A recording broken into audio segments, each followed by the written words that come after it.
જ્યારે quality waterproofing કરતા હોઈએ તો માર્કેટમાં જે અવેલેબલી બેસ્ટ પ્રોડક્ટ્સ હોય, બહુ બધી બ્રાન્ડ્સ છે, એ બધી બ્રાન્ડ્સ એકચ્યુઅલી કોઈ એક બ્રાન્ડ છે એની 150 પ્રોડક્ટ માર્કેટમાં અવેલેબલ છે, એમાંથી 70 પ્રોડક્ટથી વોટરપ્રૂફિંગ થાય છે. તો એ કેમ આટલી બધી પ્રોડક્ટ એમને કરી, એનું શું રીઝન હતું? એને R&D ડિપાર્ટમેન્ટે 2-5 વર્ષ 10 વર્ષમાં જે આ પ્રોડક્ટ પાછળની 10 ડેવલપ કરી, પહેલા 50 હતી પછી 70 થઈ, તો એનું શું રીઝન હોય કે રશિયાના માર્કેટમાં આ બધી પ્રોડક્ટની R&D ને ટેસ્ટેડ કરે આ લોકો. 3-4 વર્ષના એક્સપિરિયન્સ પછી એને પ્રોડક્ટ અહીંયા લોન્ચ થાય ઇન્ડિયન માર્કેટના એના પેનિટ્રેટ કરવા માટે. લોજિક એવી કોઈ પ્રોડક્ટ પરફેક્ટ વસ્તુ માટે સિલેક્શન થાય તો ક્વોલિટી વોટરપ્રૂફિંગ કહેવાય.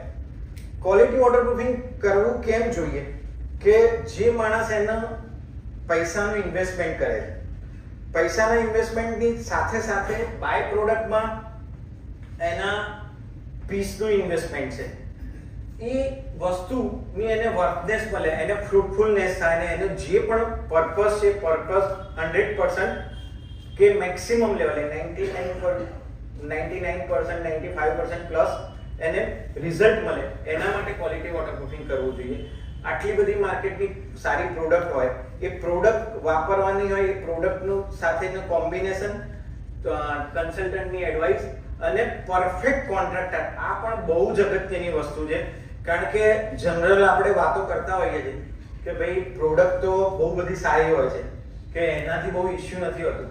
તો પ્રોડક્ટ સારી હોય અને જો રિઝલ્ટ ના મળતું હોય તો એમાં શું ઇશ્યુ હોઈ શકે કે ટેકનિકલી જોઈએ તો બે જ ઇશ્યુ હોઈ શકે કે પ્રોડક્ટ સારી હોય તો કાં તો હેસ્ટિનેશન, કાં તો સમજણ વગર કામ થયું કે ભાઈ પ્રોપર સિક્વન્સમાં કામ ના થયું. આ પ્રોડક્ટ લગાવ્યા પછી 6 થી 8 કલાકે એનો પહેલો કોટ કર્યા પછી એનો બીજો કોટ થાય, પહેલો કોટ આડો કર્યો તો બીજો કોટ ઊભો કરવાનો, એ જે બેઝિક ગાઈડલાઈન પ્રમાણે ના થયું, કોઈ એક્સપર્ટની એડવાઇસથી ના થયું, અને આઈધર કોઈ નોર્મલ લેમેને કર્યું, પ્લમ્બરે કે એને. એવું નથી કે પ્લમ્બર સારું કામ નથી કરતા, પણ એક સિસ્ટમાઇઝ કરવા માટે, એને એડિક્યુએટ કરવા માટે, એને એક લિટરેટ કરવા માટે એ સિસ્ટમમાં આવી જાય તો પ્રોડક્ટ એની જ રહેવાની છે, કામ બેસ્ટ થઈ શકે, એટલે રિઝલ્ટ અલ્ટિમેટલી સરસ મળી શકે.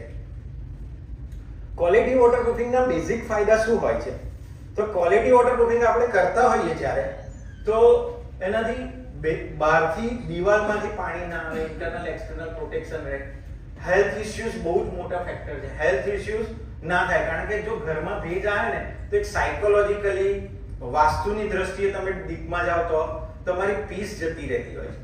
તમને આલ્ગી એને બધું થતું હોય તો અસ્થમા અને બ્રીથિંગના થોડા નોર્મલ ઇશ્યુ થાય. જ્યાં કન્ટિન્યુઅસ ભેજ આવતો હોય તો રહેવાની મજા ના આવે, માઇન્ડ થોડું કુલનેસ ના રહે.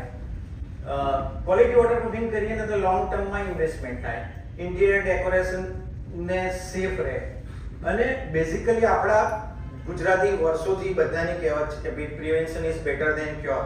તો આપણે અલ્ટિમેટલી આપણા પોતાના જે વસ્તુ કરવું છે એનું ક્લેરિટી આપણને હોય અને એ ક્લેરિટીના હિસાબે આપણે એને પરફેક્શન સાથે કરી શકીએ તો બેસ્ટમાં બેસ્ટ થાય.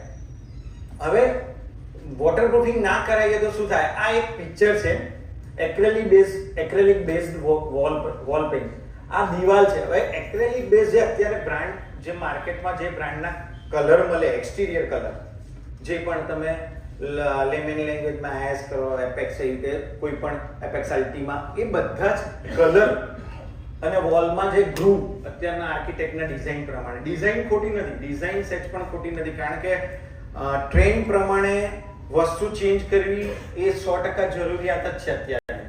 પણ સૌથી મોટી વસ્તુ એ છે કે એ ટ્રેન્ડની સાથે અત્યારે માર્કેટમાં કઈ કોમ્પેબિલિટી છે, કઈ વસ્તુ અવેલેબલ છે કે જેથી એને સ્ટોપ કરીને અલ્ટિમેટ પર્પઝ લઈ શકાય. એ બધું માર્કેટમાં 100% 25-30 વર્ષથી છે.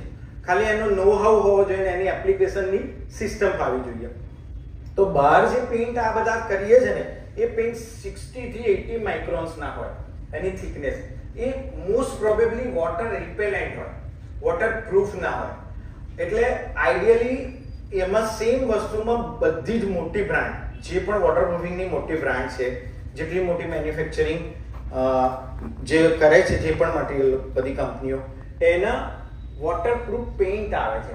એ વોટરપ્રૂફ પેઇન્ટનું પ્રાઇમર અને બેકકોટ કરો ને તો 120 થી 110 થી 120 માઇક્રોનનું લેયર થાય.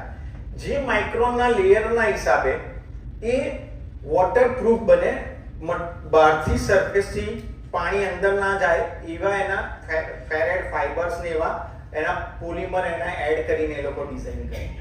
એ જ્યારે ડિઝાઇન કરે અને આપણે એડિશનલ એક સેફ્ટી પોઈન્ટ ઓફ વ્યૂ જેવું નેવીમાં આપણે સાંભળ્યું હોય કે સિલિકોન બેઝ ટ્રાન્સપરન્ટ કોટિંગ આવતા હોય છે. જે કોટિંગ આપણે સમજો કે મારું આ પેન્ટ છે, પેન્ટની ઉપર હું પાણી રેડું તો નેવીમાં અમુક ફેબ્રિક હોય કે એની ઉપર નાખો તો પાણી બબલ થઈને પડે, અહીંયા એકદમ વાઇપ આઉટ થઈ જાય, ખબર જ ના પડે કે પાણી છે કે નહીં. એવા સેમ સિલિકોન બેઝ પેન્ટ આવે, ટ્રાન્સપરન્ટ કોટિંગ હોય.